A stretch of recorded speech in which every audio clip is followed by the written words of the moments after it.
Which would you choose? What big franchise are you going to choose to be a part of? None. So Really? Really. En 2019, alors qu'il préparait la phase 5 du MCU prévue pour 2023, Kevin Feige, le président de Marvel Studios et producteur principal du MCU, s'est lancé à la recherche du prochain réalisateur pour le reboot de Blade. Pour les médias, le grand public comme en interne, un seul nom apparaît comme une évidence, celui de Jordan Peele. Le projet en est à ses débuts, sans date de sortie ni réalisateur. Ce vide a laissé les utilisateurs dans les médias sociaux libres de faire ce qu'ils font de mieux, c'est-à-dire donner leur avis. Et sur Twitter, le consensus était clair, Jordan Peele devait le faire. Interrogé la même année à ce sujet lors du Fast Company Innovation Festival de New York, qui regroupe tous les plus grands leaders de l'industrie du divertissement, des médias et du domaine créatif, Jordan Peele répond qu'il n'est tout simplement pas intéressé. Mais qui est donc ce guignol qui se permet de refuser la réalisation d'un Marvel qu'on lui apporte sur un plateau d'argent alors qu'il vient juste de finir son premier film? Il y a à peine 3 ans, personne n'aurait misé $1 sur cet humoriste reconverti en réalisateur de films d'horreur. Mais alors qu'il est déjà oscarisé avec seulement 3 longs métrages à son actif, JP pour les intimes est aujourd'hui devenu une figure incontournable du 7e art. Comme Quentin Tarantino ou Christopher Nolan, le simple nom de Jordan Peele attire les foules dans les salles obscures. Mais il s'offre en plus le luxe de faire trembler celui qui, avec ses super-héros, siège régulièrement à la première place du box-office, j'ai nommé le monstre Marvel et son univers étendu. Sorti en 2019, son deuxième film, Us, rentre dans l'histoire en exécutant le 3e meilleur démarrage pour le film d'horreur juste après ça et Halloween. Cette même année, Marvel sort le premier volet de Carol Danvers, a.k.a. Captain Marvel, qui deviendra chez la firme le 3e film d'aventure solo à franchir le milliard. Mais cela n'empêche pas Us de gifler Carol Danvers en l'éjectant de la première place du box-office américain qu'elle réchauffait déjà depuis 2 semaines. Cet été, Nope, le 3e film de Jordan Peele, est sorti dans les salles obscures. Les critiques sont unanimes, il s'agit bien de son film le plus abouti qui lui permet d'aller plus loin dans l'exploration de son style, quitte à perdre quelques personnes en route. Pourtant, cela ne l'empêche pas de prendre la 3e place du box-office français et de coiffer encore une fois la dernière production de Marvel qui, cette fois-ci, joue la carte de la romance avec la sortie du dernier volet des dieux scandinaves, Thor Love and Thunder. Alors que depuis le début des années 2000, on constate que le public a délaissé les films d'horreur au profit des super-héros de leur enfance, film après film, l'ancien humoriste devenu maître de l'horreur semble bien parti pour inverser la tendance. Dans cet épisode, nous allons analyser comment JP a rendu les films d'horreur aussi attractifs et rentables qu'une super production Marvel. Bienvenue sur VBS, la chaîne des vidéastes qui décrypte pour vous le business de l'audiovisuel.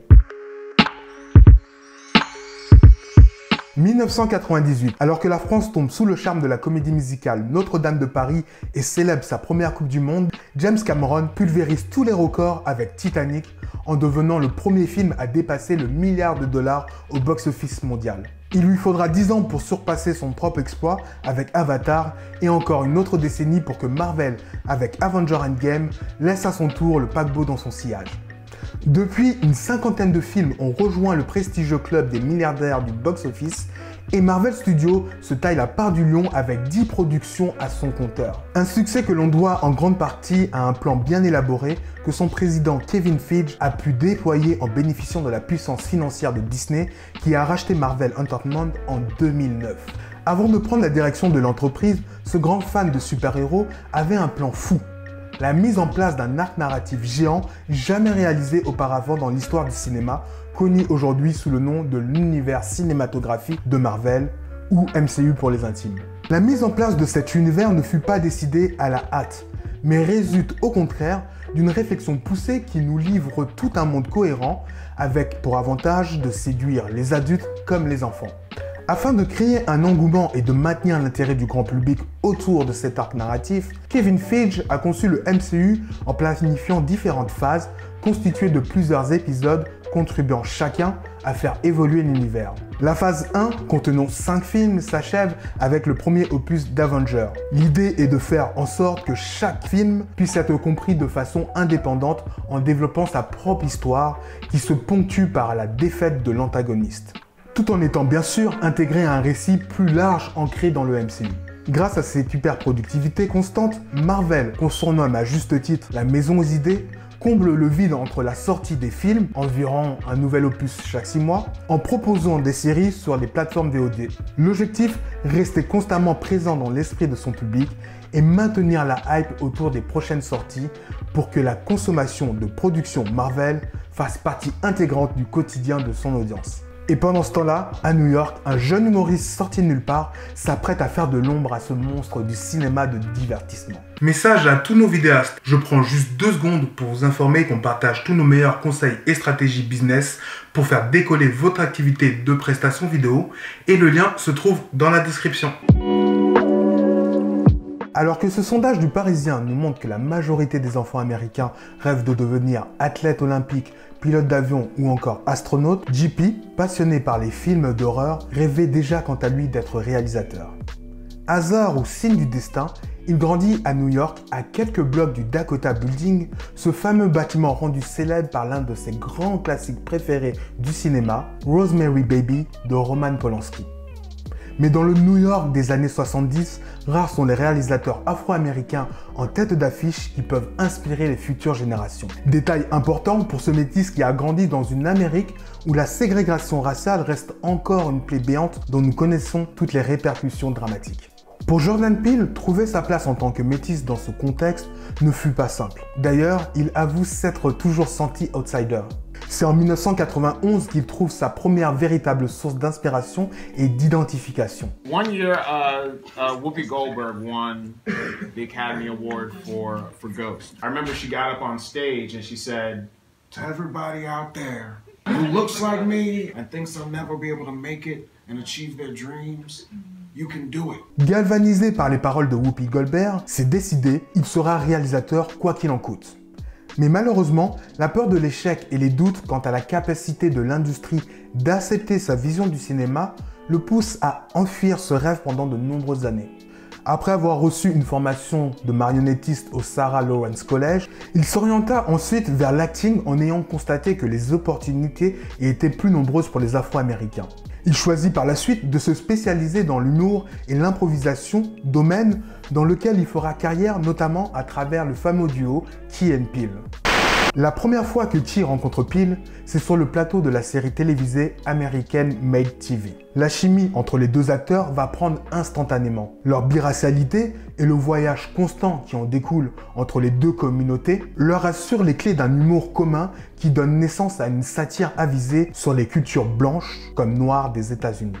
Dans la célèbre émission de radio Fresh Air diffusée sur NPR, Peele ira jusqu'à dire « Je pense que la raison pour laquelle nous sommes tous les deux devenus acteurs est parce que nous avons grandi en passant des codes de la communauté blanche à ceux de la communauté noire et que nous le faisons encore. » Mais malgré son succès en tant qu'acteur, ses rêves de réalisation ne l'ont jamais quitté. Et c'est l'élection d'Obama qui fut le déclencheur du tournant de sa carrière, et cela en plus d'avoir été une source d'inspiration pour sa série humoristique. Voir un métis comme lui siéger au plus haut sommet du pouvoir de l'État lui confirme que la société américaine est prête. Dorénavant, yes he can.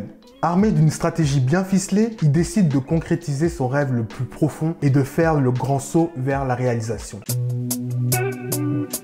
Après avoir réinventé l'écriture, réinventé le feu, réinventé le rasage, Bic réinvente le parfum. En 1988, Bic lance son parfum designé en forme de briquet et décide de le vendre dans les bureaux de tabac. Résultat, le parfum de Bic est encore aujourd'hui leur plus gros flop commercial. Se positionner sur un nouveau marché quand on est spécialisé dans un domaine très différent est un gros pari qui demande d'être bien étudié en avance. De la même façon, passer d'humoriste du petit écran à réalisateur de films d'horreur oscarisé demandera un petit ajustement. Et ça, Peele en est bien conscient. Il sait qu'il doit obtenir plus de crédibilité en tant que réalisateur pour pouvoir jouer dans la cour des grands. Il met donc à son profit son expérience de producteur, mais aussi de scénariste pour arriver à ses fins.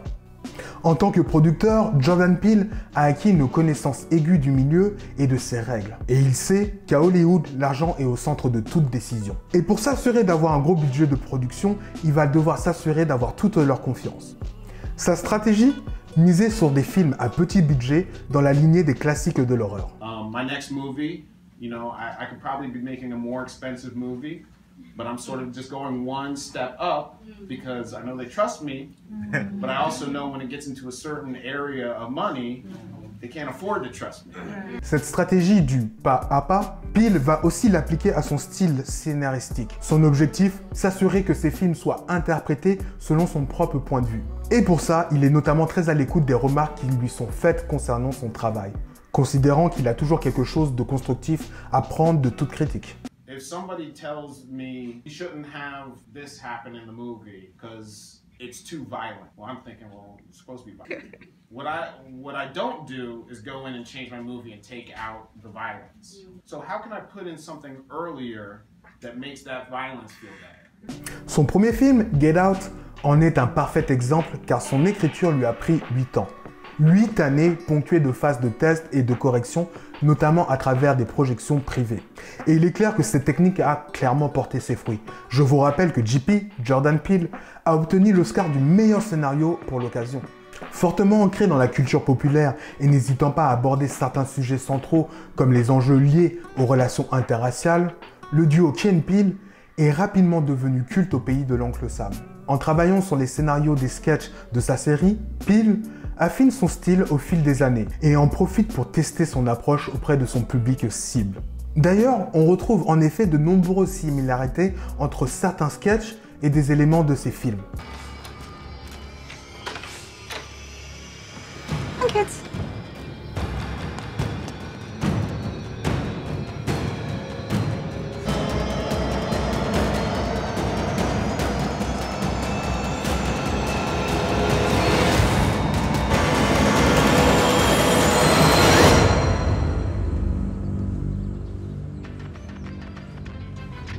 Are you guys coming up from the city? Yeah, we're just heading up for the weekend. Can I see your license, please? He wasn't driving. I didn't ask who was driving, I asked to see his ID. Ainsi, à travers Key & Peele, JP pose les bases de son approche que l'on retrouvera plus tard dans ses films.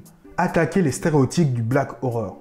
Mais bien que ses œuvres soient ponctuées d'un clin d'œil adressé à la communauté noire, on va voir que sa stratégie va bien au-delà d'une approche qui pourrait être trop facilement qualifiée de communautaire. À travers la mise en scène des thématiques abordées, le réalisateur, via ses œuvres, fait ressortir son véritable combat. Renverser les stéréotypes cinématographiques de l'afro-américain en mettant en avant les problématiques raciales tout en les dépassant. Mais pour assurer son succès, Peele ne s'est pas contenté de déjouer les règles de l'industrie, il s'est également inspiré de la stratégie du géant Marvel.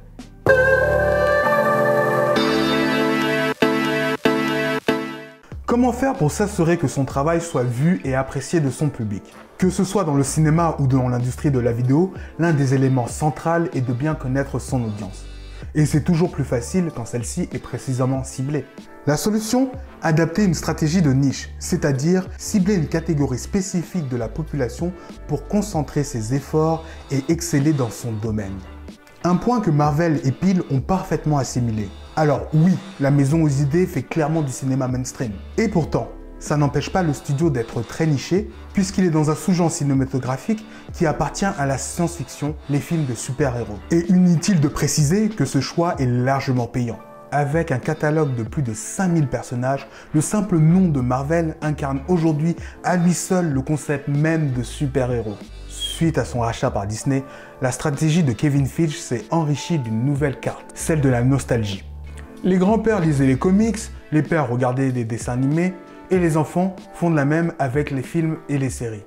L'héritage se perpétue au fil des générations, assurant ainsi au studio le renouvellement perpétuel d'un public profondément fidèle. Et Jordan Peele dans tout ça? De son côté, il fait également appel à un public connu pour être connaisseur fidèle et engagé, les fans d'horreur. Mais il va encore plus loin dans son positionnement en ciblant spécifiquement le black horror.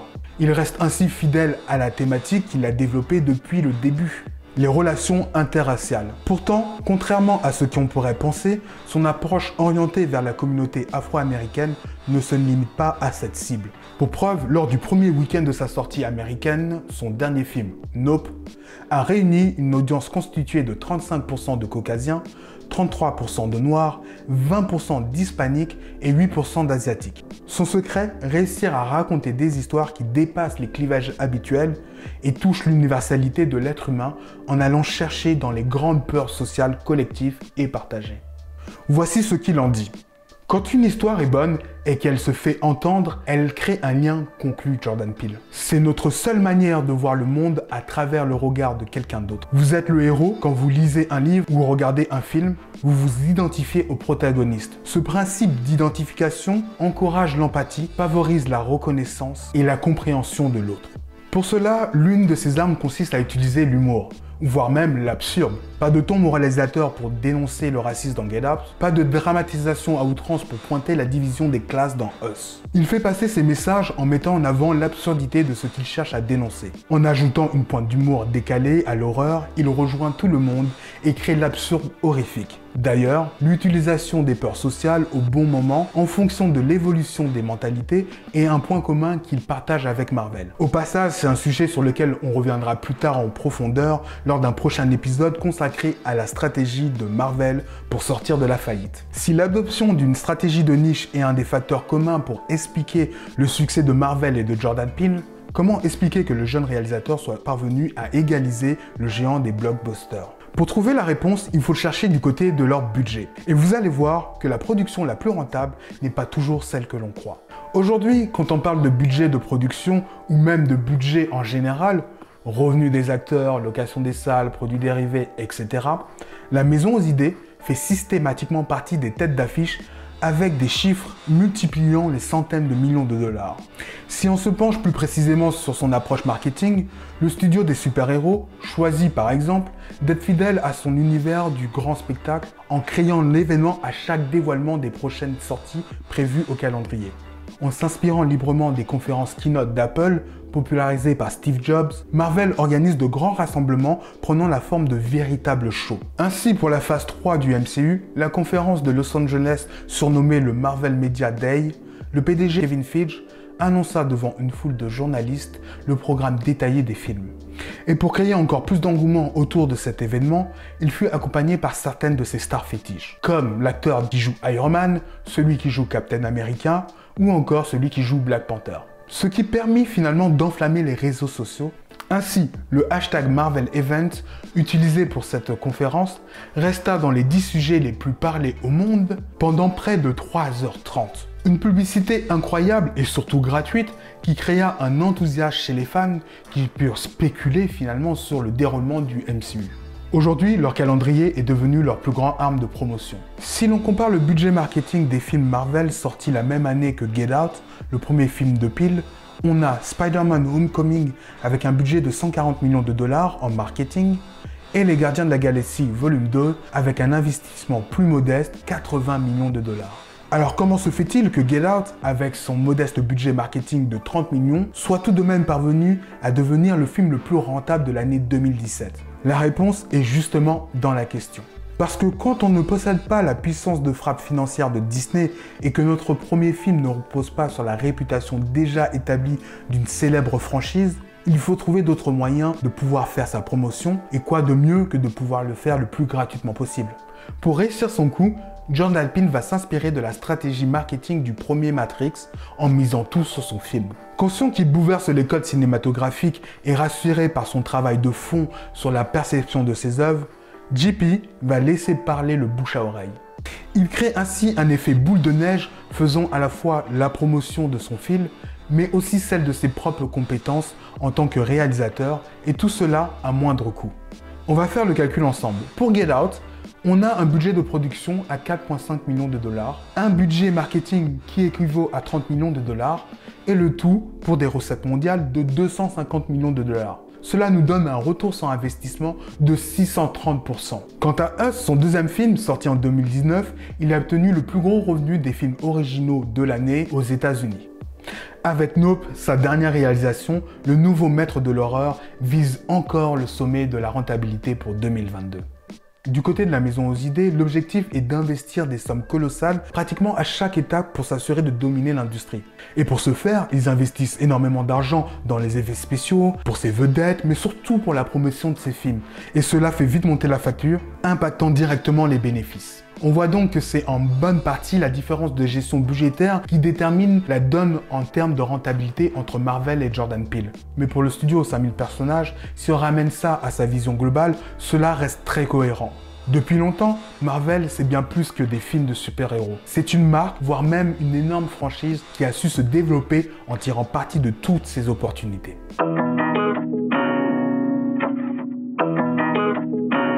C'est comme ça que le 20 juillet dernier, de nombreux fans ont pu assister à l'ouverture de Marvel Avenger Campus à Disneyland Paris. Les 2 nouvelles attractions qu'ils proposent ont la particularité d'être totalement interactifs. Tour à tour, les visiteurs s'immergent dans l'univers de Spider-Man et lancent des toiles d'araignée pour aider le super-héros à stopper les Spider-Bots. Puis, ils font équipe avec Iron Man et Captain Marvel pour contrer une menace intergalactique. Grâce à ce nouveau coup de marketing, le studio aux 5000 super-héros ne se limite plus à une présence constante dans la vie de son public, mais intègre directement ses fans dans son propre univers. On passe clairement à un niveau supérieur en termes de fidélisation. Une diversification efficace pour assurer la pérennité et le développement de la marque. Pourtant, du haut de ces 3 films, Jordan Peele s'offre le luxe d'avoir une attraction dédiée à sa dernière production, installée dans les studios d'Universal. Et il ne s'arrête pas là. Si on sait que habituellement les films et attractions sont 2 événements séparés dans le temps, le succès de l'un devant sécuriser la rentabilité de l'autre, le cas de Jordan Peele fait une fois de plus exception. En effet, Universal n'a pas hésité à sortir simultanément films et attractions. Pour s'assurer d'être le plus fidèle possible à la vision de Peele, John Corfino, le vice-président d'Universal et distributeur du film, a recréé certains décors afin qu'ils constituent le corps de l'attraction. Une grande marque de considération et un honneur pour cet ancien humoriste timide, rempli de doutes, quand on sait que les 2 autres réalisateurs dont le décor ont été recréés pour le voyage sont Alfred Hitchcock et Steven Spielberg. Loin d'avoir froid aux yeux, Jordan Peele semble savoir exactement où il s'en va et suit une stratégie claire pour s'assurer d'atteindre ses objectifs. Reste à savoir si Peele deviendra bien une marque pérenne et ira rejoindre les maîtres du 7e art. Seul l'avenir nous le dira. Alors 2 fois par mois, nous envoyons un mail privé à tous nos abonnés où nous partageons nos meilleurs conseils business pour vidéastes. On donne des conseils qu'on ne peut pas partager sur YouTube à cause de leur nature. Pour recevoir la prochaine newsletter, je t'invite à t'inscrire dans le lien qui se trouve en bas de la vidéo. Au prochain épisode.